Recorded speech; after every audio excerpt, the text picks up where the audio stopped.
کھا کر سینا جو سینے پا اکبر گزر گئے، بولے حسین اے میں انور کدھر گئے، پیری میں گھر حسین کا برباد کر گئے، زخم جگر سے تو شفق خون میں بھر گئے، غم سے یہ حال ہے کہ بہت بے قرار ہوں، آواز دو کہ آن کے تم پر نثار ہوں، کھا کر سینا اے ظالموں غریب ہوں اور بے دیار ہوں، ارے بھولے ہو کیوں رسول کا میں یادگار ہوں، للہ مجھ پر رحم کرو بے قرار ہوں، ارے بیٹا جوان مر گیا میں بے سوگوار ہوں، بیٹا جوان مر گیا میں سوگوار ہوں، پھر دیکھ لو میں اپنے سعادت نشان کو برچھی کہاں لگی میرے کڑیل جوان کو کھا کر سینا۔ فاتحہ۔ دشت بلا میں گم علی اکبر کی لاش ہے، دشت بلا میں گم علی اکبر کی لاش ہے، دشت بلا میں گم علی اکبر کی لاش ہے، فرزند فاطمہ کو پسر کی تلاش ہے، داغ جگر کو ناخن غم کی خراش ہے، سنگ علم سے شیشے دل پاش پاش ہے، بانوں کو غشیل حرم درد مند ہے، پسر کی گھر میں صدائیں بلند ہے، پسر کی گھر میں صدائیں بلند ہے، چلاتے ہیں کہ باپ کے پیارے کدھر گئے، اے نور چشم آنکھوں کے تارے کدھر گئے، اے میری زندگی کے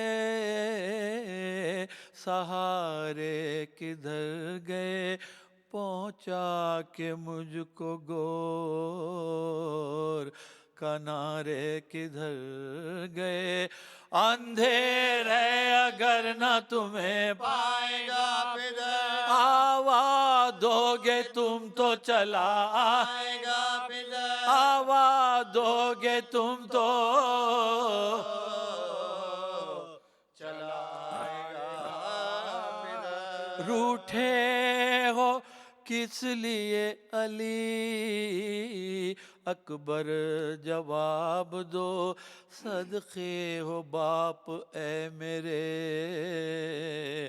دلبر جواب دو، اے میرے ہم شبیہ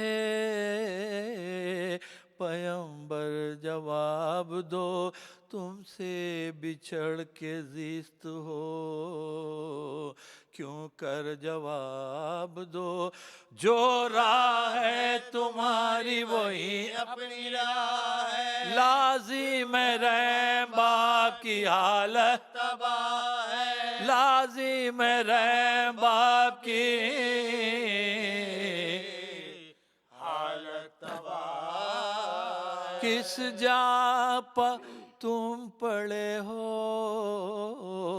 بتاؤ پدر نثار، آواز ہم کو اپنی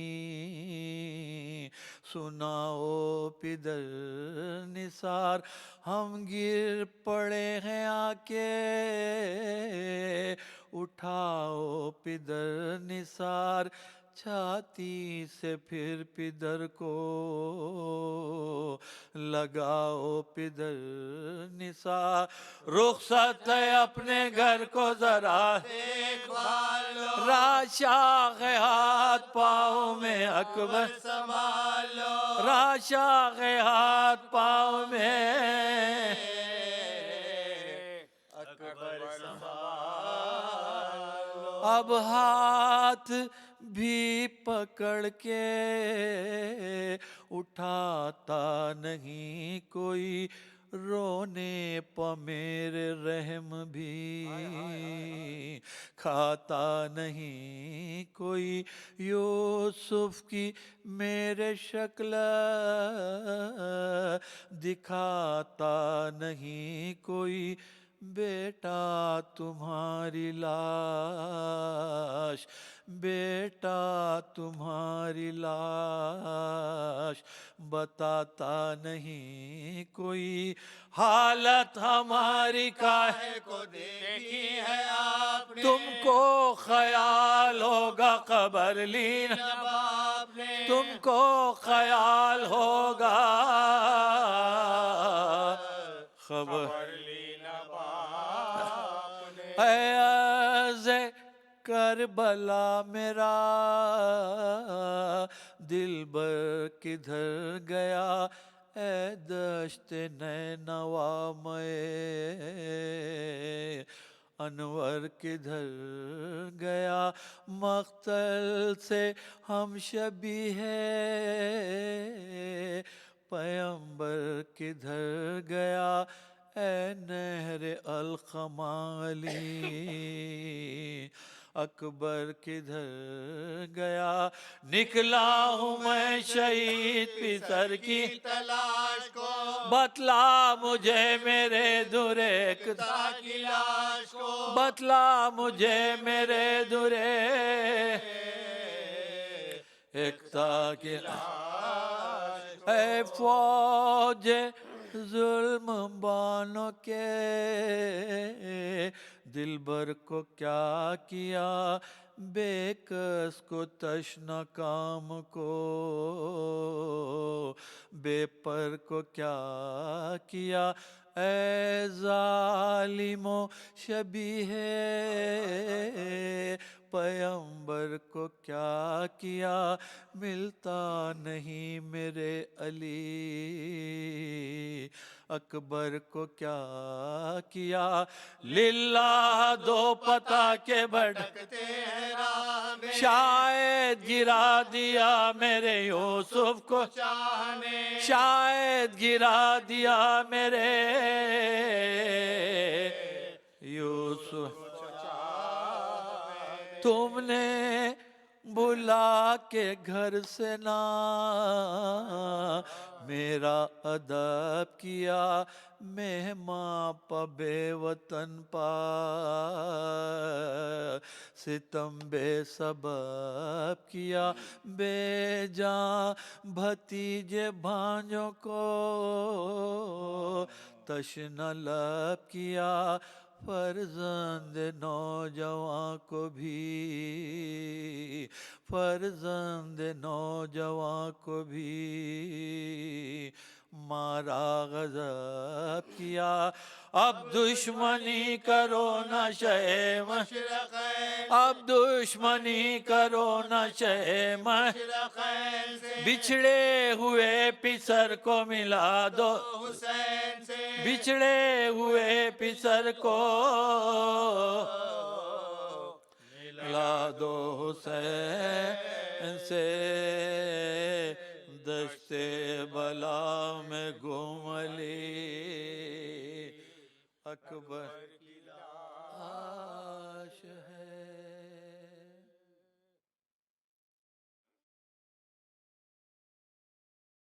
صلوات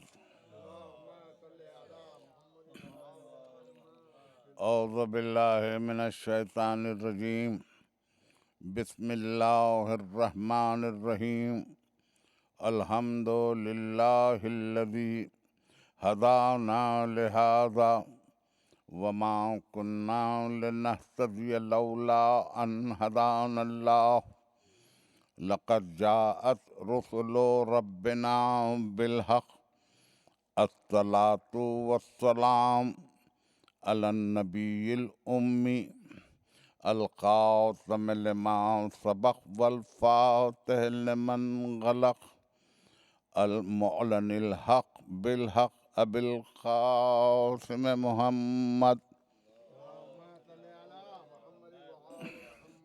وأهل بيته الطيبين الطاهرين المعصومين المظلومين الذين أذهب الله عنهم الرجس وطهرهم تطهيرا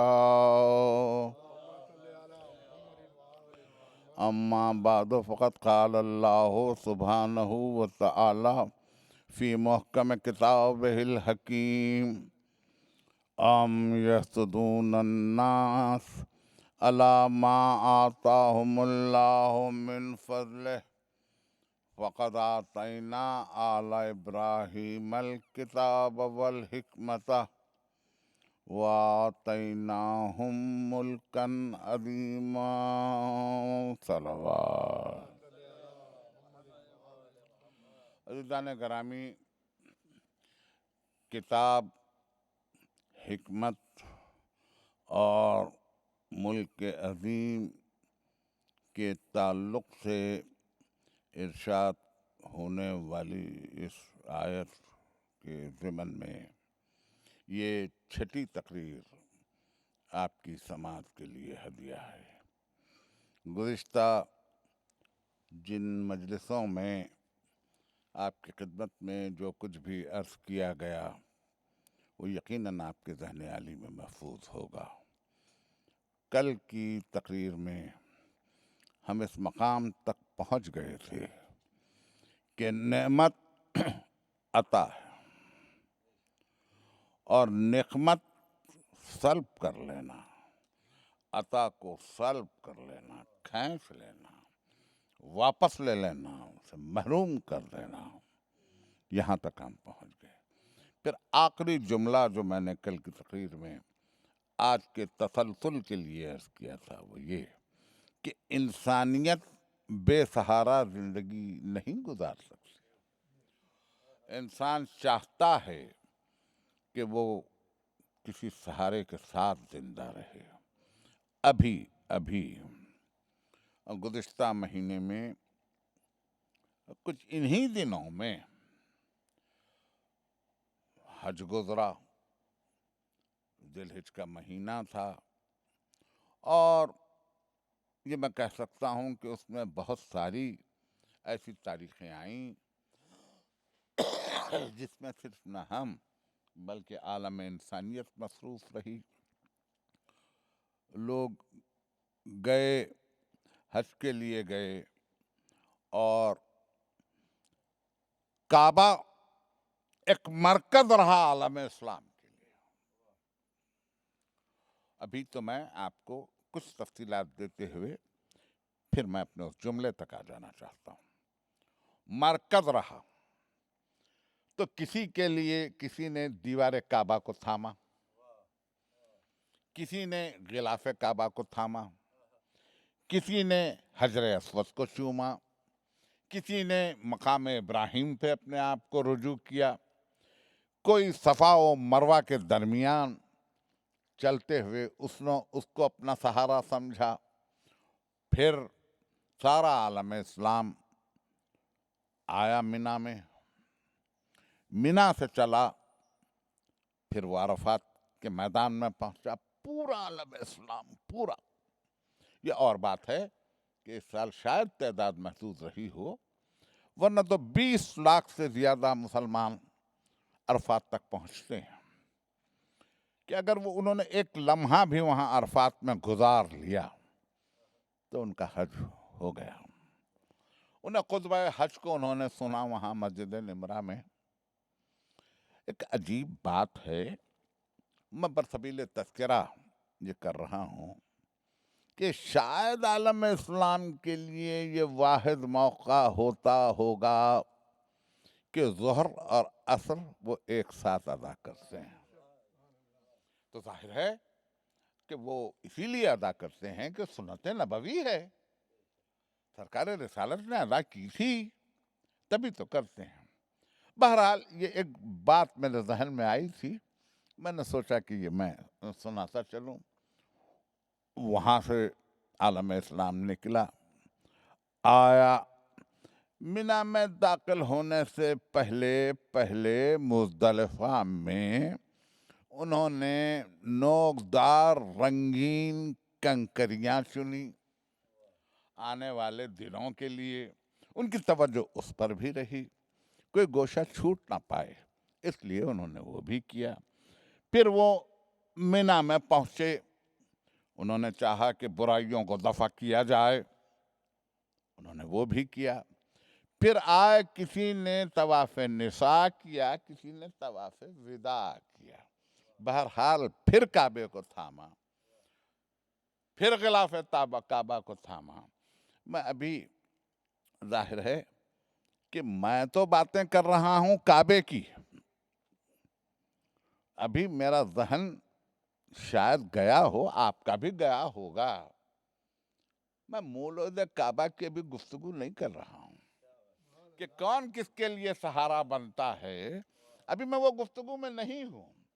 میں تو اس وقت عالم اسلام کے ساتھ ساتھ چلنا چاہتا ہوں کچھ دور تک، لیکن سہارا تو چاہیے نا. بے سہارا تو زندگی نہیں ہوتی. پھر اس کے بعد حج کرنے کے بعد لوگ پہنچے، دروازہ شہر علم پر نہ گئے ہوں، باب مدینۃ العلم پر نہ گئے ہوں، مگر آستانہ مدینۃ العلم پر تو گئے. زیارت کی، حال دل سنایا، احوال سنائے، جو کچھ بھی دل کی کیفیات تھیں اس کو عرض کیا.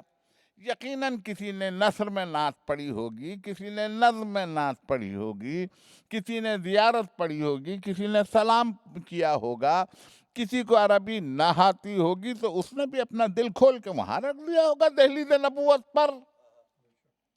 سہارا تو چاہیے نا. کتنی اس کو دل کو آشفتگی ہوئی ہوگی، کتنی اس کے دل کو تسکین ہوئی ہوگی کہ میں نے اپنا جو کچھ تھا ظاہر کو ہٹا کے باطن کو یہاں دہلیز پہ رکھ دیا. میرے جملے پہ آپ توجہ فرمائیں. دیکھیے انسان کا جو ظاہر ہے وہ تو خدا کی تخلیق ہے، لیکن انسان کا جو باطن ہے وہ در حقیقت اس کا اصلی چہرہ ہے۔ اب کون اپنے کس باطن کے ساتھ گیا تھا یہ خدا جانے یا وہ جانے۔ ایک سلوات ارشاد فرمائے پر محمد والے جی، اپنے کس باطن کو لے کے کون کہاں گیا تھا یہ خدا جانے یا وہ جانے والا جانے۔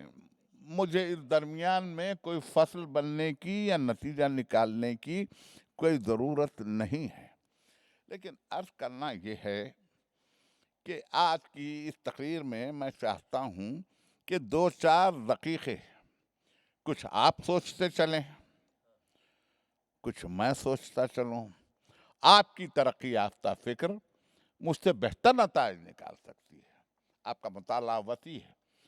میں مطالعہ صرف کتابوں کا مطالعہ نہیں کہہ رہا ہوں، آپ نے تو انسانوں کو بھی پڑھا ہے، آپ نے انسانوں کی چہرے کی کتاب بھی پڑھی ہے، آپ نے ان کے بین السطور کو بھی پڑھا ہے، آپ نے ہر انسان کے اندرونی خواہشات کے تموج کو بھی دیکھا ہے، آرزوؤں کی اٹھتی ہوئی انگڑائیاں دیکھی ہیں، تمناؤں کے جھولے میں اس کو جھولتا ہوا دیکھا ہے، اداسیوں اور حسرتوں کے بیٹھ جانے کو بھی دیکھا ہے آپ نے۔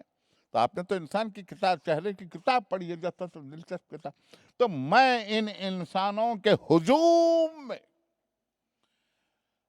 بھیڑ میں نہیں کہہ رہا ہوں، میں انسانوں کی بھیڑ میں نہیں کہہ رہا ہوں، انسانوں کے ہجوم میں، نادمیدہ حسرتوں کے درمیان، اٹھتی ہوئی آرزوؤں اور امنگوں کے درمیان میں یہ پوچھ رہا ہوں کہ عقل کا کوئی تو پیمانہ ہوگا اس انسانوں کا، کوئی تو پیمانہ ہوگا۔ اس عقل کے پیمانے پر کوئی مجھے بتائے کہ اگر کوئی اس سے یہ سوال کرے کہ ان دیواروں میں کیا رکھا تھا، یہ تم ان دیواروں کے اطراف جو گھوم رہے تھے اس کی کوئی معقول وجہ بھی ہے؟ لیکن میں عجیب ڈھنگ سے اس تقریر کو لے جانا چاہ رہا ہوں، یہ 6ٹھی تقریر ہے میری، اس کے بعد 3 تقریریں تفصیلی رہ جاتی ہیں اور شاید 4تھی تقریر میں مصائب کی تقریر کروں۔ کوئی وجہ بھی ہے؟ تم ایک عمارت کے اطراف چکر کاٹ رہے تھے، تم بڑے مہذب تھے، تم جیسا خوشپوش انسان ہم نے نہیں دیکھا، تم بڑے تہذیب یافتہ تھے، تمہارے مکان پر آسائش تھے، آرائش و تزئین میں تمہارا جواب نہیں تھا، تمہارے ڈرائنگ رومز، تمہارے ڈائننگ ہال، تمہاری کراکری، تمہارا تذوق و احتشام، تمہارا ملنے جلنے کا طریقہ، تم تو بغیر وقت طے کیے کسی سے ملاقات نہیں کرنے والے، تمہارا یہ اہتمام، یہ کر، یہ فر، یہ اقتدار، اور تم نے ساری اپنی خوشپوشی کو ترک کر کے یہ 2 کپڑے پہن لیے بغیر سلے۔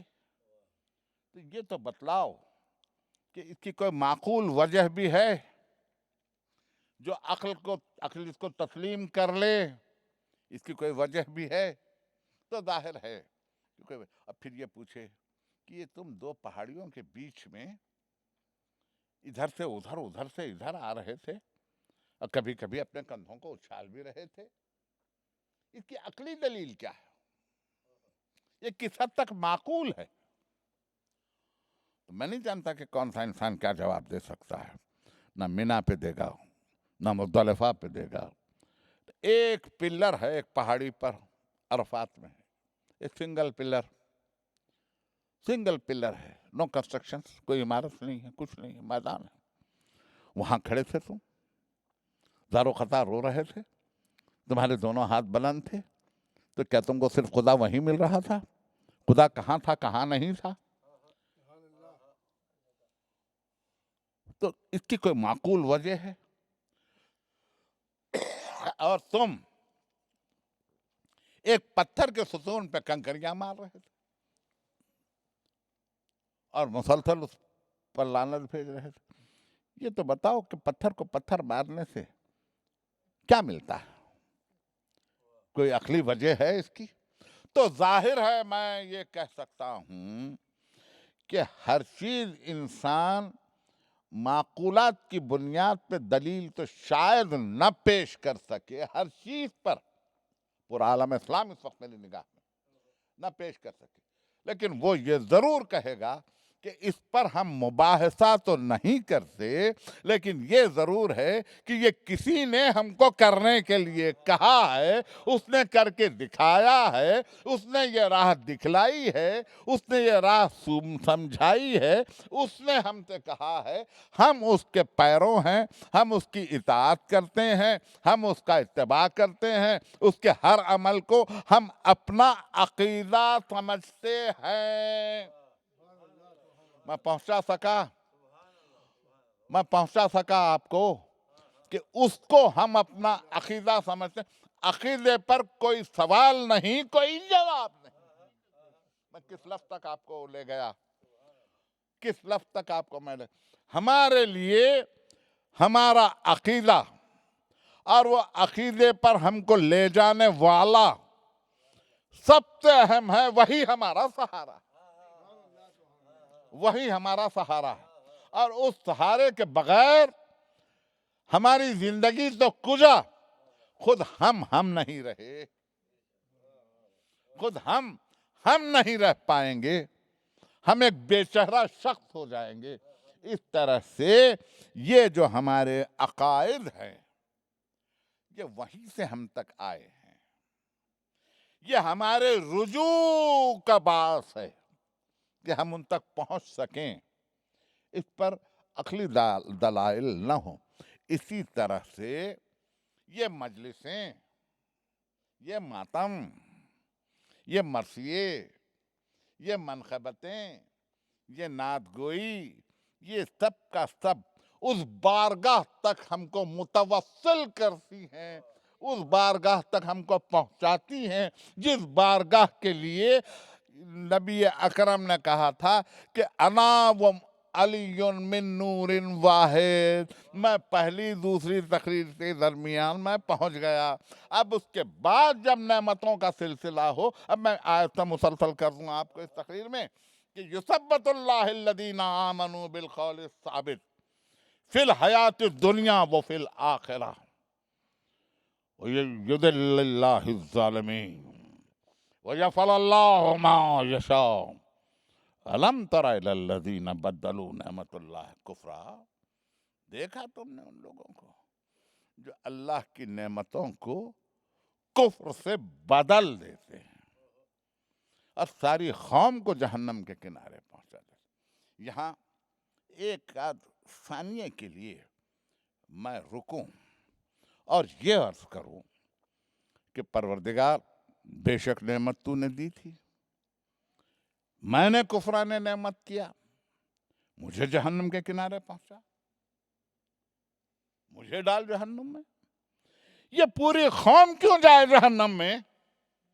وَأَحَلُّوا قَوْمَهُمْ دَارُ الْبَوَارِ أَلَمْ تَرَ إِلَى الَّذِينَ بَدَّلُوا نِعْمَتَ اللَّهِ كُفْرًا، دیکھا تم نے ان لوگوں کو جو نعمت الہی کو کفر سے بدل دیتے ہیں اور پوری قوم کو جہنم کے کنارے پہنچا دیتے ہیں۔ عمل میرا قوم کیوں جائے جہنم میں؟ بہت غور طلب لمحے پہ پہنچ گئی ہے تقریر۔ جرم میں نے کیا، گناہ میں نے کیا، سزا مجھے دے، جرم میں کر رہا ہوں، قوم کیوں جائے جہنم کے کنارے؟ تو عزیزان گرامی،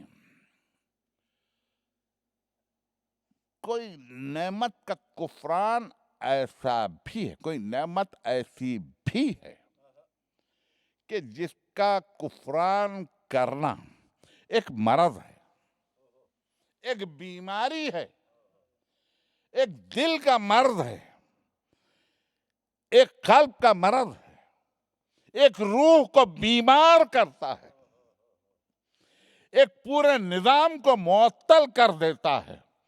اور ابھی جیسا کہ کل کی گزشتہ تقریر میں چھٹے امام سے ارشادات سے تقریر کر رہا تھا اور میں یہ کہہ رہا تھا کہ کچھ مرض ایسے ہوتے ہیں کہ جو لازم ہوتے ہیں، لازم سے مطلب وہ صرف اسی آدمی پہ افیکٹ کرتے ہیں، انفیکشیس نہیں ہوتے۔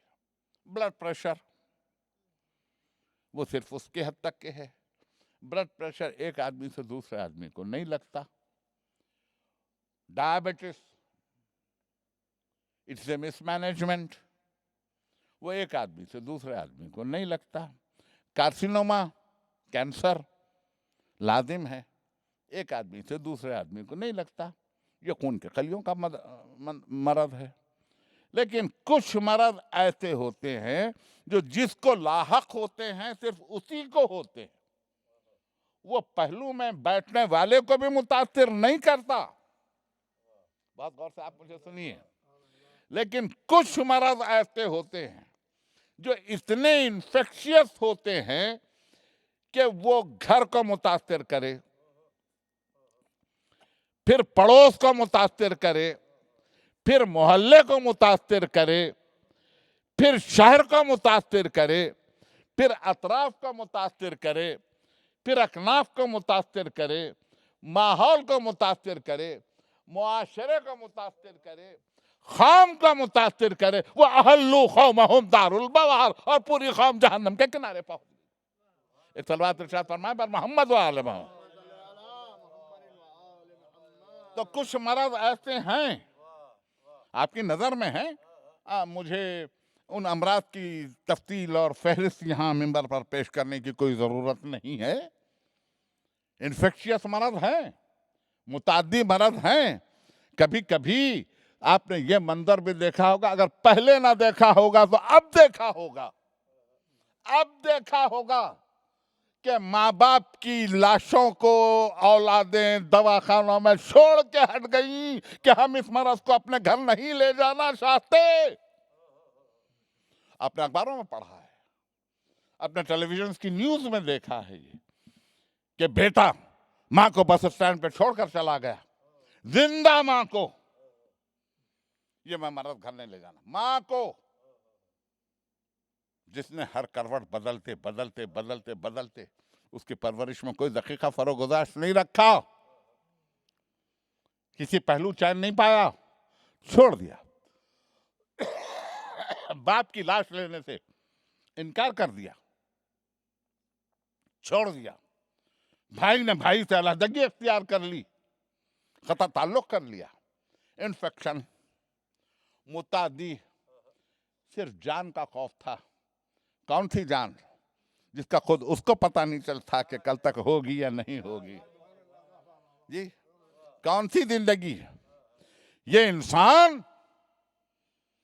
جس کی نظر میں آخرت نہیں ہے, اس انسان کی مثال تو ایسی ہے کہ جیسے اندھے کی بینائی, جس کو اس کے اگلے قدم کا پتہ نہیں کہ میرا اگلا قدم کہاں اٹھے گا. اندھے کو نہیں معلوم نشیب ہے یا فراز نہیں معلوم, پتھر ہے یا مسطح زمین نہیں معلوم, کھائی ہے یا استوار راستہ نہیں معلوم. یہ انسان جس کو آخرت کا اندازہ نہیں, بلکہ اس کو جملے کو اور مختصر کروں, جس کو موت کا اندازہ نہیں ہے, جس کو موت کا خوف نہیں ہے, وہ انسان کی نظر ایک اندھے کی نظر ہے. اس نے یہ سوچ کے چھوڑ دیا کہ میں متاثر ہو جاؤں گا, میرا بدن متاثر ہو جائے گا, میرا گھر متاثر ہو جائے گا. اس نے لاشوں سے انکار کر دیا. یہ ہے انسان. اور کوئی مرض یعنی ایسا ہے کہ صلوات ارشاد فرمائے بر محمد, جس میں مبتلا ہونے والا پورے گھر کو متاثر کرتا ہے, پورے خاندان کو متاثر کرتا ہے, پورے قبیلے کو متاثر کرتا ہے, پورے ماحول کو متاثر کرتا ہے. اور وہ کیا؟ جس نے نعمت کو کفر سے بدل دیا. ذرا سا میرا ساتھ دیجئے, میں کوشش کر رہا ہوں اس مختصر سے وقت میں اپنی منزل تک پہنچنے کے لیے. جس نے نعمت کو کفر سے بدل دیا. 2-3 دن پہلے کی تقریر میں یہ عرض کر رہا تھا کہ سب سے بڑی نعمت دین, سب سے بڑی نعمت دین. یہ بھی میں نے عرض کیا کہ جب کبھی انسان نعمت ملے تو شکر کرے, جب شکر نعمت کرے تو ذکر نعمت بھی کرے. آپ مسلسل ہیں نا میری تقریروں میں میرے ساتھ ہیں آپ. جب ذکر شکر نعمت کرے تو ذکر نعمت بھی کرے. تو کم سے کم اس دن کا تو تذکرہ کرے جس دن دین کو کامل کیا تھا, نعمتوں کو اتمام کی منزل تک پہنچایا تھا. ایک صلوات ارشاد فرمائیں بر محمد و آل محمد. کم سے کم. ابھی گزشتہ برس پروفیسر تقی خان صاحب ان مجلسوں کو خطاب کر رہے تھے.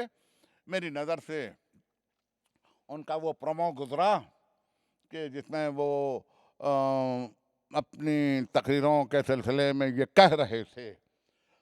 وہ مجھ سے بزرگ ہیں, مجھ سے بڑے ہیں.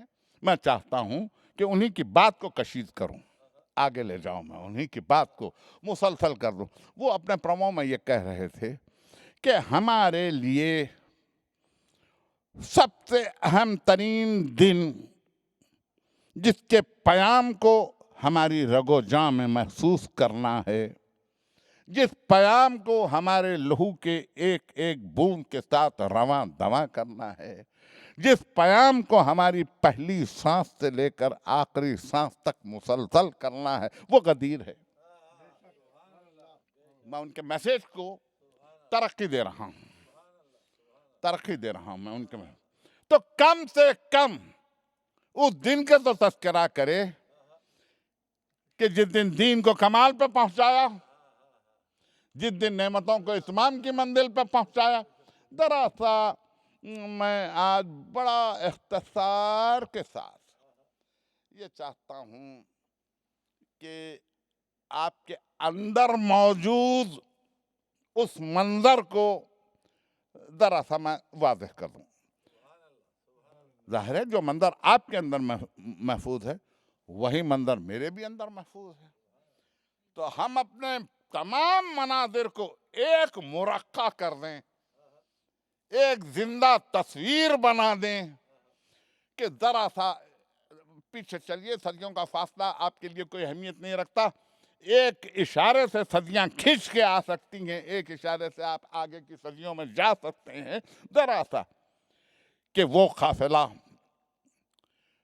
جس میں نبی اکرم اپنا آخری حج کر کے واپس ہو رہے ہیں, کچھ لوگ آگے نکل گئے, کچھ لوگ پیچھے رہ گئے. ایک مقام پہ قافلے کو روکا اور اس کے بعد یہ کہا کہ میرے لیے ایک منبر بناؤ. ظاہر ہے کہ وہ لق و دق صحرا, کوئی عمارت نہیں, تو وہاں منبر بنے کیسے؟ تو آپ نے کہا اونٹوں کے کجاوے کا منبر بناؤ, پالان شتر کا منبر بناؤ. میں چاہتا ہوں کہ میں آج دکھائی دوں. عزیزان گرامی, میں لفظ کو ذرا سا بدل کے آپ سے عرض کر رہا ہوں. میں سنائی دے جاؤں نہیں, سنائی دینے کے لیے ممبر کی ضرورت نہیں ہوتی, صرف آواز کی ضرورت ہوتی ہے. آوازوں کا تو حال یہ تھا کہ جس نے قریب سے سنا, کسی نے دور سے سنا, کسی نے مسجد میں سنا, کسی نے مسجد کے باہر سے سنا, کسی نے خود نہیں سنا, کسی نے اس کو سنا. سنتے سنتے سنتے سنتے آج روایات کا عالم یہ ہے کہ جو خیبر کے بعد ایمان لایا اس کی حدیثیں لاکھوں کی تعداد میں آئے. آپ پہنچ رہے ہیں میرے ساتھ ساتھ. میری مجبوری یہ ہے کہ میری تقریر نہ صرف محفوظ ہو رہی ہے بلکہ پھیل رہی ہے. اور مجھے عادت نہیں ہے. منبر ایک بلندی کا نام ہے, ایک عروج کا نام ہے, ایک عوج کا نام ہے, ایک کمال کا نام ہے. اگر حق کی گفتگو ہو رہی ہو تو اونٹوں کے کجاوے کا ارتقا بھی منبر ہے, اور اگر منبر پر باطل کی گفتگو ہو رہی ہو تو وہ منبر نہیں رہ جاتا. آپ محسوس کر رہے ہیں میری گفتگو کو, میری گفتگو کے رخ کو آپ محسوس کر رہے ہیں. اور اگر ایک جملہ سن لیجئے, پھر شاید میں اس جملے کو اس طرح سے ادا کر پاؤں کبھی یا نہ کر پاؤں. جو حق کے ساتھ ہے اور حق جس کے ساتھ ہے, میں بڑے کرب کے کے ساتھ میں بڑی قوت سے یہ جملہ ادا کر رہا ہوں. میں خود اپنی زندگی کے آخری مرحلوں میں تقریر کر رہا ہوں. اب آخری مرحلوں میں تقریر کر رہا ہوں. اگر جس کے ساتھ حق ہے اور جو حق کے ساتھ ہے اس کے لیے تو نو کے نیزہ بھی منبر ہے. میں اور اس سے آگے میرے میں قوت گویائی نہیں ہے, مجھ میں قوت تقریر نہیں ہے. اس سے آگے کسی منبر کی ضرورت نہیں.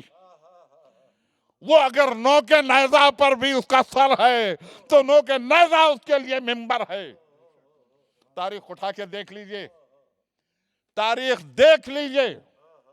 شاید میں یہ جملہ پھر اس قوت سے ادا نہ کر سکوں. غور کر لیجئے. کہا میرے لیے منبر بناؤ, میں دکھائی دے جاؤں. میں قریب ہو رہا ہوں. 2-3 دن میرے لیے باقی رہ گئے ہیں. میں قریب ہو رہا ہوں اس ہستی سے. میں تحلیل ہو رہا ہوں اس مقام پر کہ جس نے نو کے نیزہ کو منبر بنا لیا, جس نے نو کے نیزہ پر قرآن سنا کر یہ کہہ دیا کہ یہ ہے حق, یہ ہے اوج منبر. کیا اسلام مجھے کوئی ایسا منبر بتلا سکتا ہے؟ کوئی بتلا سکتا ہے؟ بہرحال مجھے سفر کرنا ہے. میری تقریر بہت تیزی سے آگے بڑھ رہی ہے. وقت کی تنگ دامنی میری دامن گیر ہو رہی ہے, مگر میں اس منزل تک تو پہنچ جاؤں کسی نہ کسی طرح سے. آج کی حد تک کہ کہا میرے لیے منبر بناؤ, منبر پر بناؤں. اور اس کے پہلے کہا کہ جو آگے جا رہے ہیں انہیں واپس بلاؤ, جو پیچھے آ رہے ہیں ان کے لیے انتظار کرو. اذان دی گئی. اذان کے 2 معنی لغت میں. اذان کے 2 معنی. اذان کے معنی بانگ بھی لغت کہہ رہا ہوں میں. ہر لفظ اپنی جگہ کوئی مستقل معنی نہیں رکھتا. لفظ اپنے محل استعمال سے معنی پیدا کرتا ہے. صرف لغت کو دیکھ کے معنی کو متعین مت کیجئے. کل کی تقریر میں انشاءاللہ عرض کروں گا. آج تو میرا تسلسل ٹوٹ رہا ہے, اس لیے میں اس لفظ پہ بحث کو کل کے لیے میں ملتوی کرتا ہوں. انشاءاللہ کل میں جب آپ سے تقریر میں خطاب کروں گا تو کل میں اس کے تعلق سے عرض کروں گا. اذان دی. اذان میں ایک فقرہ آپ کو مل جائے گا. آپ اس اذان سے واقف ہیں, مجھے دہرانے کی ضرورت نہیں ہے. اذان دی گئی. یہ یاد رہے عموماً ہمارے نوعمر ذاکرین یہ کہتے ہیں یا اور لوگ بھی بیان کرتے ہیں کہ اذان بلال نے دی. یہ اذان بلال نے نہیں دی تھی, یہ اذان ابو ذر نے دی تھی.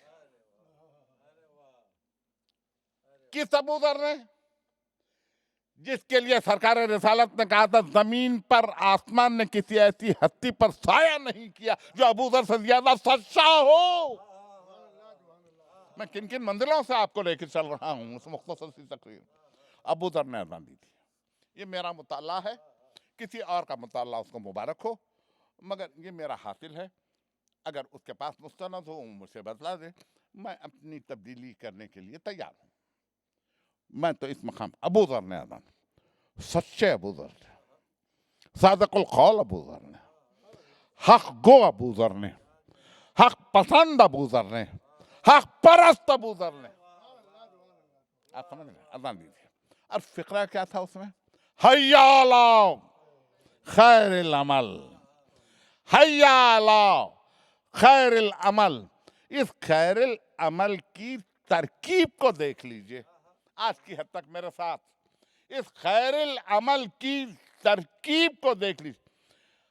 عمل اور ہے, عمل سب ہیں، عمل تمام ہیں، اعمال کی فہرست ہے، عمل نماز بھی، عمل روزہ بھی، عمل حج بھی، عمل زکوٰۃ بھی، عمل خیر بھی، عمل دعا بھی، عمل رزق کی کوشش کے لیے نکلنا بھی، عمل کسی کو راستے سے پار کروا دینا بھی، عمل کسی ضعیف کی مدد کر دینا بھی، عمل کسی نادار کو دینا بھی، عمل نہیں، حیا علی خیر العمل، اعمال سارے ایک طرف، خیر عمل ایک طرف ہے۔ صلوات ارشاد فرمائے پر محمد و آل محمد۔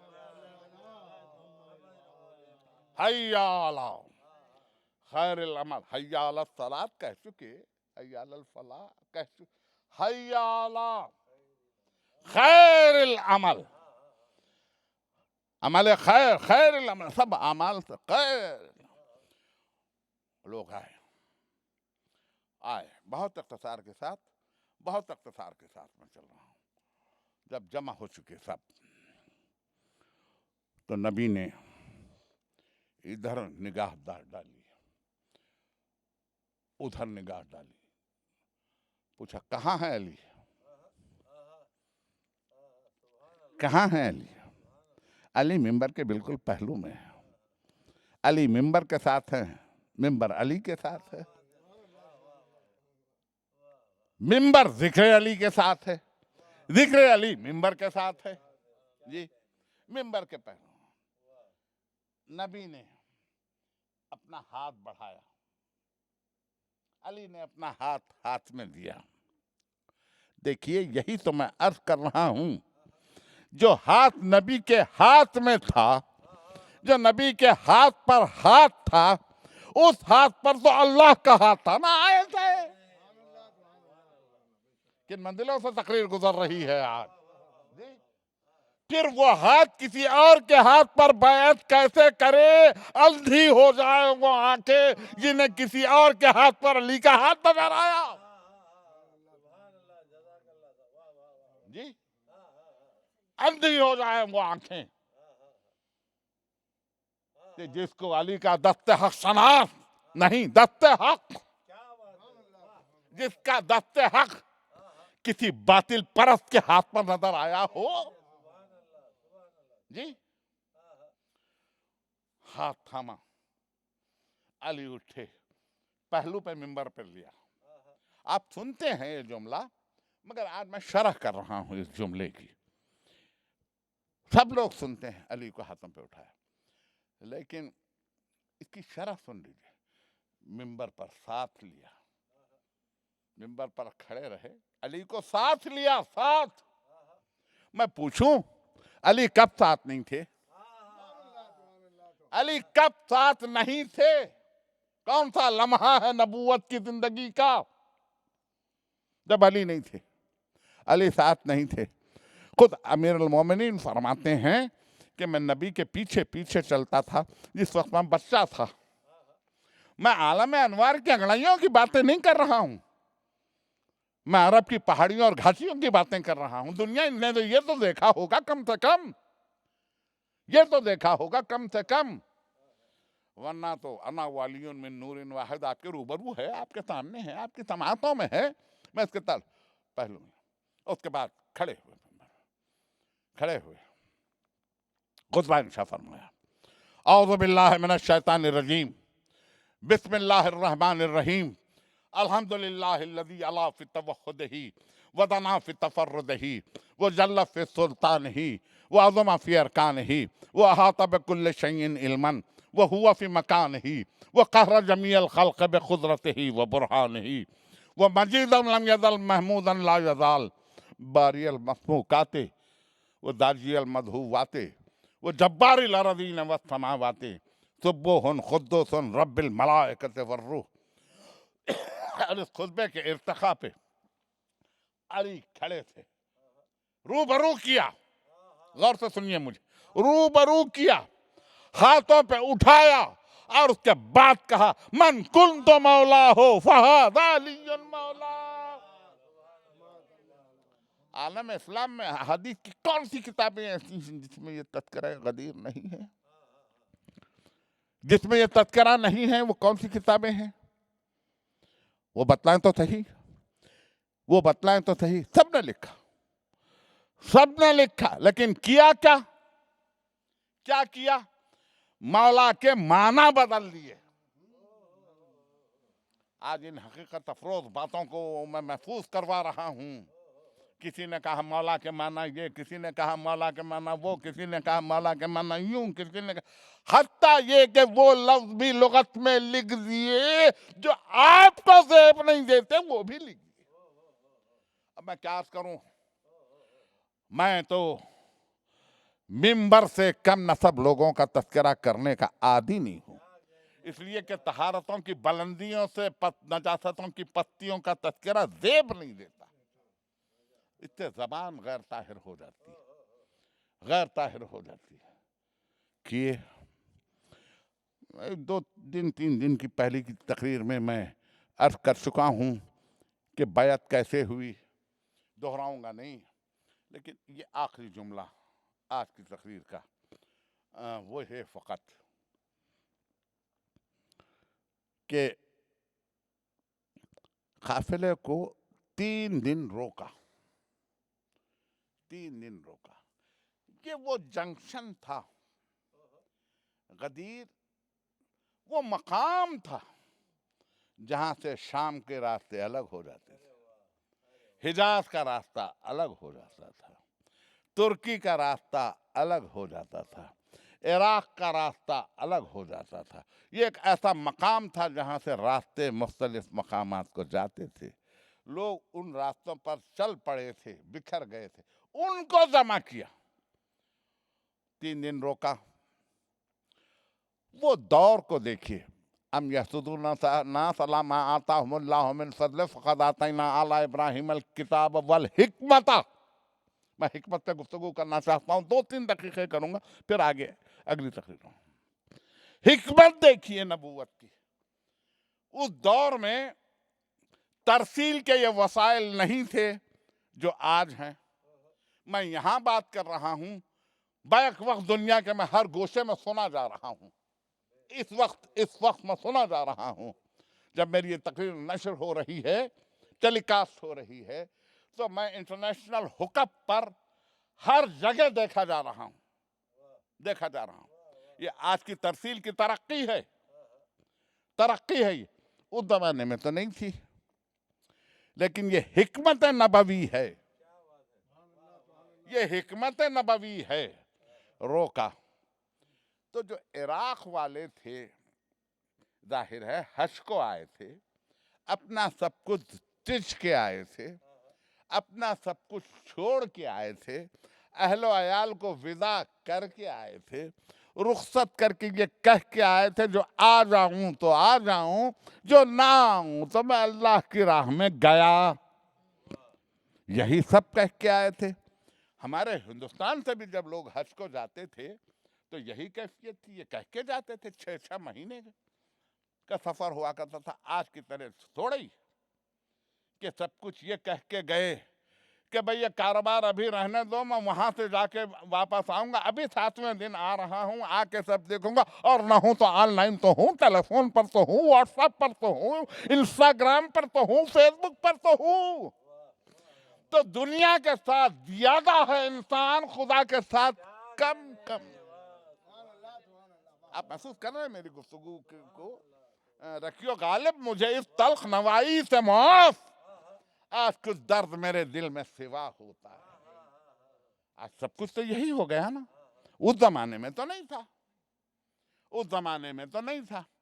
3 دن جب رکے تو یہ کہہ کے آئے تھے کہ یہ حج یوں پورا ہوگا، اتنی دن کا کی مسافت ہے، شاید میں اگر آ جاؤں تو اس دن میں لوٹ آؤں۔